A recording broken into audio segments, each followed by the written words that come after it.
white men, white women, the slut is calling you, the sacred and ancient symbol of your race since the beginning of time. Well, what are you going to do about it, Whitey? Just sit there?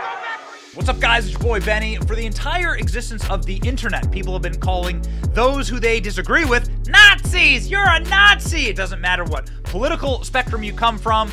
It is literally the lowest common denominator of insult, and people go there immediately as soon as they find someone they disagree with. However, it's worth pointing out real Nazis. And it's worth trying not to stand up and give actual Nazis, real people who fought for the Third Reich and committed war crimes on behalf of Hitler, standing ovations. But that is exactly what happened in Canada and exactly what Voldemort Zelenskyy did just one day ago. We'll prove it to you here in just a second.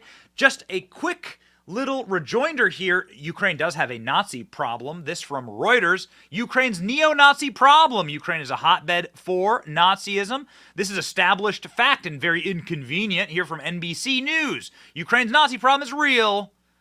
Not acknowledging its threat means that there's little to be done to guard against it. Oh my goodness, look at all the Nazis here with the actual SS logos. They're in front of the government buildings of Ukraine. Far-right battalion has a key role in Ukraine's resistance. Its neo-Nazi history has been exploited. Oh my. The Azov battalion, a neo-Nazi battalion who pledges allegiance to Hitler, these people are fighting for Ukraine, and Voldemort Zelenskyy says that they have been fully integrated into the Ukrainian war effort. So those are the facts. Sorry if they don't comport with your worldview, the entire left wing and the neocons who have been calling America First Nazis for their entire life. Oh, I'm going to punch a Nazi, right? Like, those people, when given the chance to punch a real Nazi, which would be people fighting for Ukraine, some of the real Nazi problems in Ukraine, maybe even some people who Voldemort Zelenskyy wishes to honor who fought for the Third Reich, well, they are weirdly silent right now. And why are they silent? Well, because something happened that is just inexplicable. Yesterday, a real Nazi, an actual Third Reich Nazi, got a standing ovation from Zelenskyy and from Justin Trudeau and from the entire Canadian Parliament. This is no joke. Watch. Zelenskyy's speech received at least a dozen standing ovations. There was also one for this man, a 98-year-old Ukrainian Canadian who fought for Ukrainian independence against the Russians during the Second World War. Okay, so quick question to all of you supposedly smart people sitting there inside of your elected positions in your chairs in Canadian Parliament. If you're fighting against the Russians during World War II, and Canada was allied with Russia during World War II, as was America and Great Britain and the Allied powers, then who were you fighting with? Who were you fighting for? Well, it wasn't really that complicated. There was the Allied versus the Axis. So if you're fighting against Russia and you're allied with Russia, that means you're fighting for the Axis. And who's the Axis? The Nazis. And that's literally what happened here. A guy who was a real World War II Nazi named Yaroslav Hunka. He's 98. He fought in a Third Reich military formation and has been accused of war crimes. He received the standing ovation there for Zelenskyy's speech to Canadian Parliament. Zelenskyy's honors literal Nazi.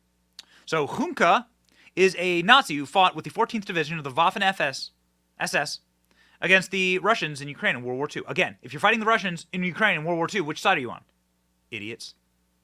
Hunka assisted in the systematic extermination of the Ukraine's Jewish population and installation of Nazi dictator in the region. Hunka also engaged in the wholesale slaughter of the Ukrainian people and entire villages disloyal to Hitler. Zelenskyy led Canadian Parliament in a roaring standing round of applause for this 98-year-old Nazi. They honored him as a hero. What does it say about Zelenskyy? The Canadians? Guys, what side are we on? Yeah. Are we the baddies? Hans? Are we the baddies? Just some background here. Just want to make this very clear. Okay, we did the research. Hunka was a member of the 1st Ukrainian Division. This is a fake division. This was the name that they made up after the war to try and absolve themselves of war crimes. The 1st Ukrainian Division is another name for the 14th Waffen Grenadier Division of the SS. This is, of course, the Heinrich Himmler's private military, the military wing of the Nazi Party, specifically Heinrich Himmler, who went and visited them and applauded them for their willingness to slaughter Poles. Heinrich Himmler visited this unit. Maybe he met this man. Maybe this man saluted Himmler, and now he's getting a huge round of applause by the Canadian Parliament. Despicable. The unit was armed and trained by the Nazis and commanded by German officers. In 1944, the division was visited by SS head Heinrich Himmler. 3 months earlier, this division perpetrated its own what is known as the Junta Penecchia massacre, burning 500 to 1,000 Polish villagers alive. Where do I get this information? Well, from this article in Forward. Zelenskyy joins Canadian Parliament in ovation of 98-year-old veteran who fought with Nazis. Man was part of the SS, whose history has been whitewashed by veteran groups in the West. Here we go. There's a photo of the group. The group, it literally shows the guy, Ukrainian immigrant, honored by Canadian Parliament.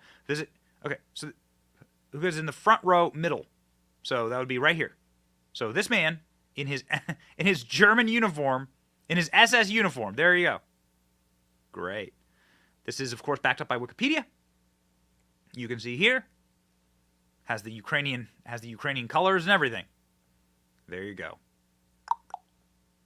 Sucks to suck. Now Jewish leaders are demanding an apology, of course, from the members of parliament who honored the Nazi. Uh-oh. Certainly wouldn't be the first time or the last time that Trudeau has made a Nazi misstep in the House of Parliament. Trudeau accused the members of the Trucker Rebellion of being Nazis. Interesting, the guy who applauds for Nazis. Calling other people Nazis. Oh my.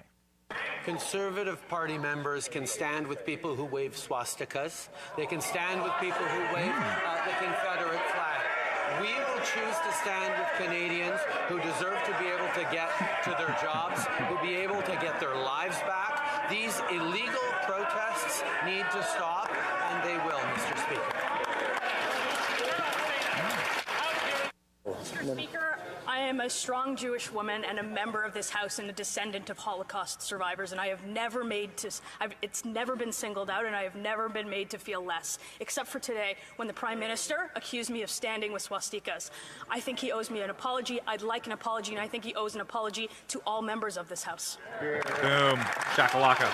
Don't remember her name. How much vitriol do we have to see of honk honk, which is an acronym for Hail Hitler? Do we need to see by these protesters on social media? Oh, no. Oh, my God. The desperate reaching. Yeah, so the people honking their horns were saying Heil Hitler. Got it. There's a member of Justin Trudeau's party. You know who was saying Heil Hitler? Zelensky's speech received at least a dozen standing ovations. There was also one for this man, this a guy. 98-year-old Ukrainian Canadian who fought for Ukrainian independence against the Russians during the Second World War. Yeah, so that guy, actually. Weird. I wonder if that member of parliament's going to give another speech. Because this guy actually literally said Heil Hitler in his life to the real Hitler and actually fought for Nazis. Ukraine has a Nazi problem. It's weird that the people who said they are fighting the Nazis or wish to punch out the Nazis are totally on the side of Ukraine. That don't make no sense to me, okay? Not saying that everyone in Ukraine is a Nazi. I'm not saying that all the people in Ukraine are Nazis. I'm not even saying the majority of people. I'm saying that they exist and that it's a real legitimate problem, and our media used to care a lot about that until an inconvenient war started that they had to be on the side of for some inexplicable reason. This tweet is doing thermonuclear numbers, by the way. It's seen by 2.7 million people. So rock and roll, baby. The truth shall set you free. What side are we on? It's your boy Benny. Like, share, and subscribe. See ya.